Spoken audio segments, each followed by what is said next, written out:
Assalamualaikum warahmatullahi wabarakatuh. Bagaimana kabar kalian? Semoga kita dalam keadaan sehat walafiat ya. Saya Bu Zeta akan menjelaskan materi bahasa Indonesia mengenai teks prosedur. Sebelum kita membahas lebih dalam mengenai teks prosedur, pernahkah kalian memperhatikan gambar-gambar di bawah ini?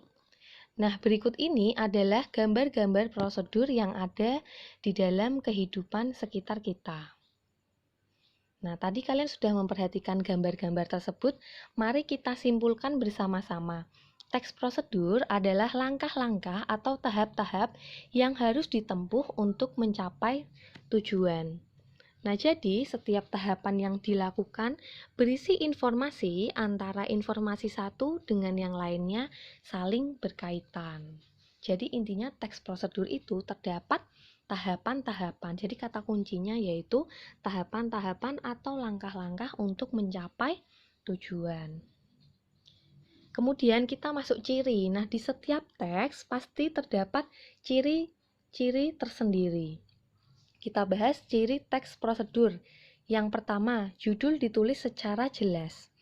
Judul ditulis secara jelas tersebut berarti harus jelas. Judulnya itu maksudnya seperti apa? Misalnya, cara mengoperasikan komputer, atau cara mengoperasikan setrika, atau tips melakukan perjalanan jauh misalnya. Yang kedua, langkah kerja dipaparkan secara urut dan koheren. Maksudnya urutannya pun harus urut, tidak boleh tertukar-tertukar. Yang ketiga, teks bersifat informatif atau memberikan informasi. Yang keempat, isi informasi bersifat objektif atau objektif itu berarti secara umum. Dan yang kelima, teks bersifat aktual, akurat, dan logis.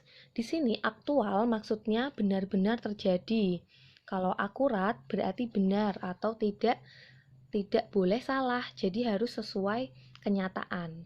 Terus dan yang terakhir ada logis atau masuk akal. Kemudian kita akan bahas macam-macam teks prosedur. Teks prosedur itu macamnya sangat banyak, yaitu ada 3. Yang pertama, teks prosedur sederhana. Teks prosedur sederhana yaitu terdiri dari 2 atau 3 langkah saja. Jadi karena sederhana, hanya beberapa langkah.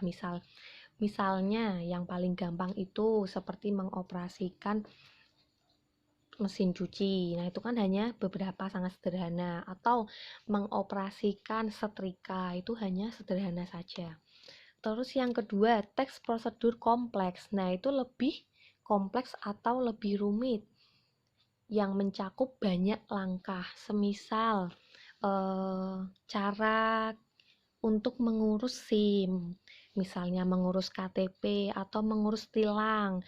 Nah, itu kan sangat kompleks atau tahapannya sangat banyak.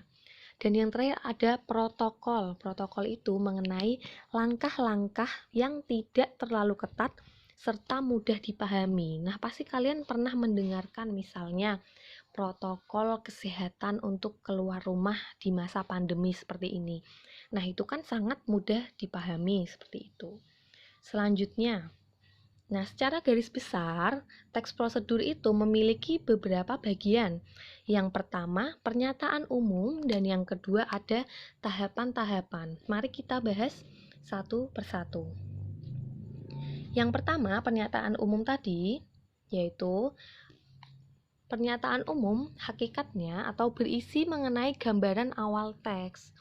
Nah, biasanya pernyataan umum dalam teks prosedur berupa gambaran awal. Bagian ini berisi pemaparan tujuan dibuatnya teks prosedur, serta gambaran hasil yang diperoleh setelah melakukan kegiatan. Jadi intinya pernyataan umum itu bagian awalnya atau pembukanya.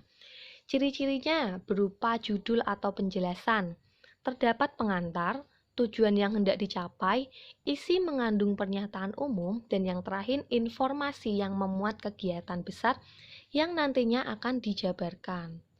Nah, tadi sudah pernyataan umum, sekarang kita bahas yang kedua, yaitu tahapan-tahapan.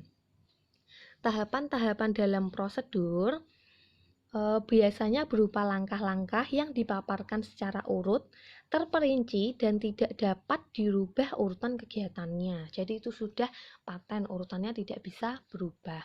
Ciri-cirinya berisi langkah-langkah yang harus ditempuh, informasi sesuai dengan tujuan teks prosedur, perincian pernyataan harus urut, dan yang terakhir, isi informasi berupa deskripsi setiap tahapan atau langkah. Nah, berikut adalah contoh teks prosedur. Mari kita perhatikan bersama-sama. Di sini ada teks prosedur dengan judul Tips Diet Turun Berat Badan Tanpa Bahayakan Kesehatan. Mari kita bahas mengenai bagian-bagiannya. Tadi kita ingat lagi bahwa yang pertama yaitu pernyataan umum. Pernyataan umum tadi berisi mengenai gambaran awal. Kalian bisa lihat pada paragraf pertama dan paragraf kedua. Nah, di situ jelas sekali pernyataan umum. Kenapa? Karena terdapat judul atau penjelasan. Kemudian terdapat pula gambaran pengantar. Kemudian ada tujuan yang hendak dicapai. Selanjutnya, kita bahas ke tahap selanjutnya, yaitu tahapan-tahapan. Tahapan-tahapan tadi, kata kuncinya yaitu apa? Terdapat langkah-langkah. Nah, kalian bisa lihat pada tulisan yang berwarna kuning dari paragraf nomor 3 sampai yang terakhir ini, itu termasuk dalam tahapan-tahapan, karena jelas sekali ya, di situ terdapat tahapan-tahapan yang ada berupa atau langkah-langkah seperti itu. Nah, selanjutnya yaitu setelah kita memahami bagaimana teks prosedur, kita harus juga memahami isi informasi teks prosedur itu bagaimana cara memahaminya. Yang pertama, kita membaca teks secara keseluruhan. Kemudian memilih bagian-bagian teks. Nah, bagian tadi ada 2. Menulis informasi yang terdapat pada setiap bagian. Kalian cari informasi intinya. Mengidentifikasi informasi yang sudah ditulis dalam kriteria sesuai bidang pekerjaan, serumpun atau tidak sesuai. Yang kelima, menghubungkan informasi yang telah diidentifikasi sesuai dengan kebutuhan.